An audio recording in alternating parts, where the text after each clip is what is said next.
People ain't stupid no more. Exactly what I said about emo music. Like, you hear a song and you know these two guys ain't fucking with each other, bruv, man. Like, come on, allow that tune, bruv. Like, forget that song, bruv. You're wasting time. And like, I just wanted to get real, man. I wanted to be me. I feel like a lot of rappers like to go to rap, to go to music, they've got to do this thing. Like, they've got to like soup themselves up to rap. And I never wanted to be that. I just want to be like Skepta, like just me. And whenever I'm making videos or I'm making music or whatever, I just really try and make it as me as possible. How can I say it? It's every day it gets more advanced, this idea. I'm freestyling it, but the basis is stay fucking true as possible. This is the basis, you get what I'm saying? And all beautiful things are going to be happening out of that, but that is the ethos. And you actually ended up signing to the label? Yeah, like I'm on there. I'm like foundation with them, like of the music side. The crew side, they built themselves, and I think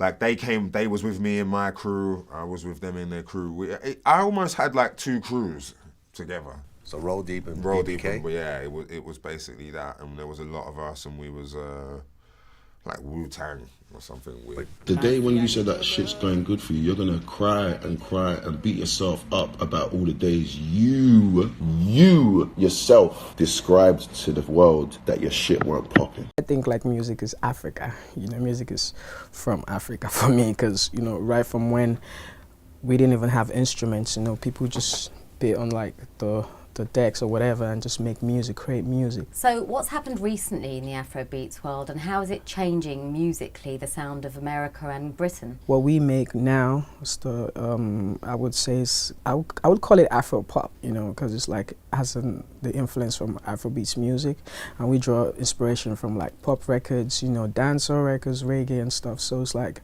what we do, I would say, is like Afro-pop. I would say the UK has played like a big part in Afro-pop, like getting recognition like worldwide, you know, and I feel like that is still gonna keep going, and I feel like the US is catching up right now, and the rest of the world. Like, music is a universal language. You don't need to understand what someone is saying to feel the music or love the music. I think at one point, didn't you release like 200 songs? I emptied my Mac because I wasn't getting a record deal. I had the music and I was trying to get a record deal. I should have just sold it anyway, but independent. And I remember I was trying to get a record deal and they wouldn't give me one.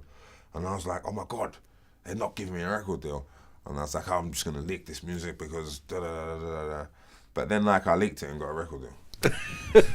So it worked out in some type of way. But like, I hate myself for chasing those deals, because you can get money like from shows and different revenues and cover yourself.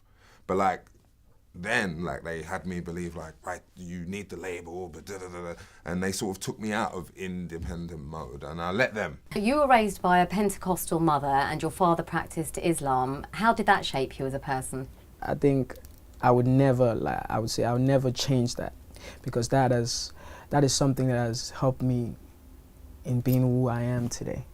Living in a house where my mom is like Christian and my dad is Muslim, and I never one time had an argument about the religion or what the kids wanted to do, because my dad would be like, yo, do whatever you want. If you want to be a Muslim, cool, go to the church. If you want to go to the mosque, go to the mosque. Like, do whatever you like. Then it was never that. So like, all I understood was love was the only thing that kept them together for so long. My parents been married for so long. My older sister like 38. You know, my parents, they've been together through thick and thin. You know, so it's like, that has really like helped me in the way I see life, that we just need to spread more love. Like, that's all, that's it. You know, and I love my parents till death. I love them so much. They're everything to me. I'm a family guy, so. I'm not gonna lie, I used to be in bed, just be thinking about what I want to do and thinking about mostly why it's not working. Now, if I had a friend that was in bed, sitting down, thinking about shit that I knew was talented and that he could do what he's doing, when I'm calling him and saying, where are you, fam? He's saying, yeah, I'm in bed, man. I say, bro, get the fuck out of bed, bro. Like, get out of bed, bro, and do what you're doing, innit? Advise you as you advise your dog, like one of your good friends. Like, when you see yourself getting in a bad place, just be like, yo, bro, like, that thing's happening again, what you do to yourself.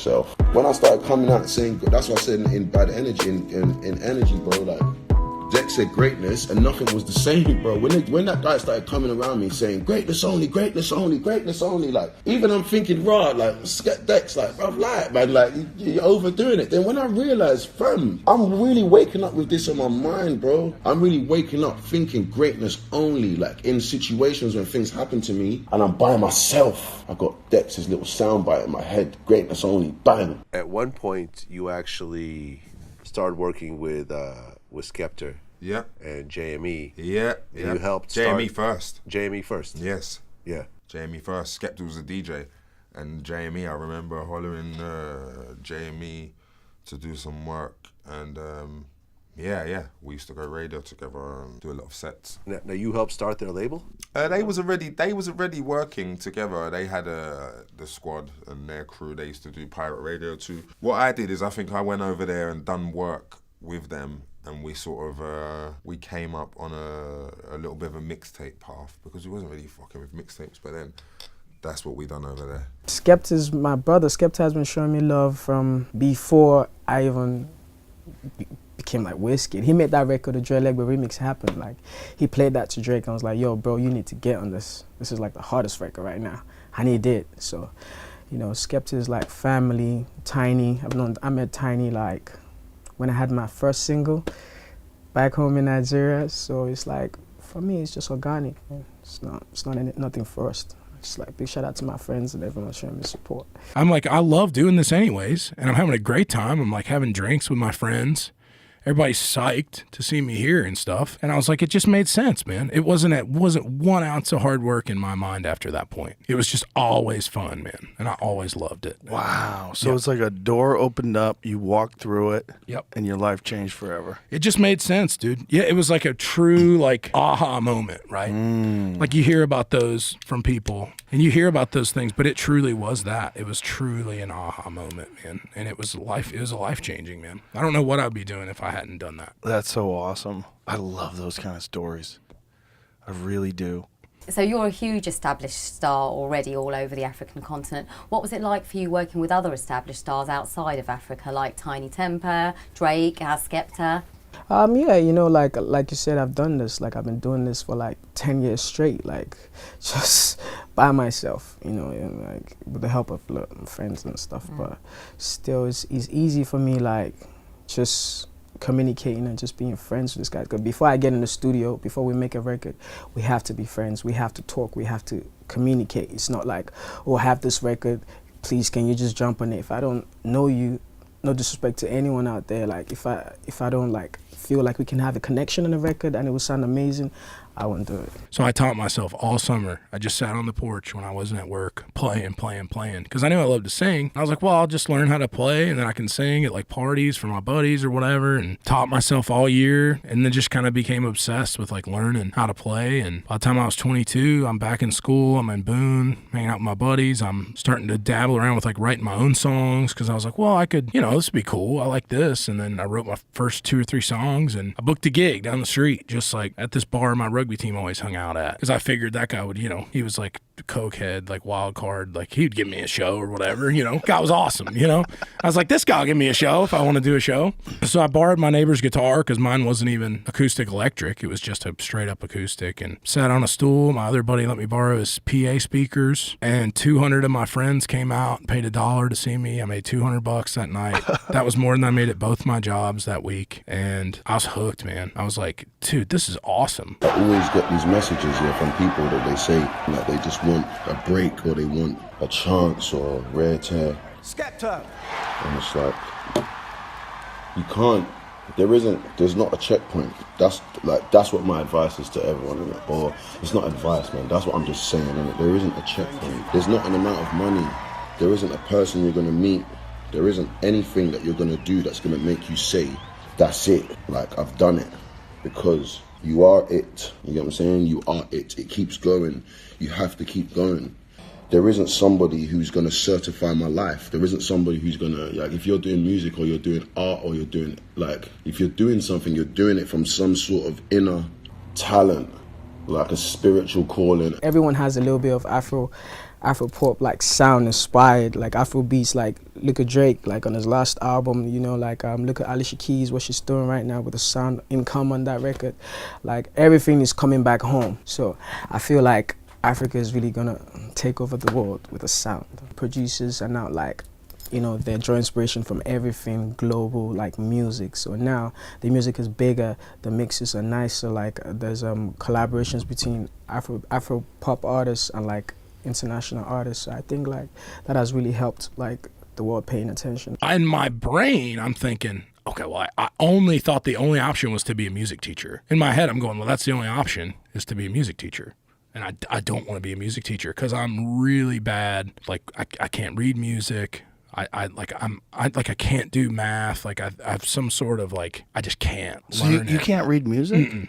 Wow. Not at all. And like it's like probably some sort of form of like dyslexia, probably to the truest extent, like barely pass math. Have like, you tried to read music? Yeah. Oh yeah. And what happens? I was in so her husband was actually the band teacher. He taught advanced placement music theory, which was a new class my senior year. I took that class and got like a D because it was like all the kids that were the best at band and the best at chorus were who was in that class. There was only like 8 students in the class. And all it is was advanced, like here's the notes, here's this. I tried out for all-state chorus 3 years in high school and didn't make it because you had to be able to read. You had to do a sight singing audition. Skepta and JME, were they part of Roll Deep? Yeah. Okay. Yeah, they were part of Roll Deep, and then because they're from North London, and in the end, everyone just carried on. We're still friends. We make music, but they realized, oh yeah, we got to help our brand. We got to help our brand as well as. Yeah. So I understood that.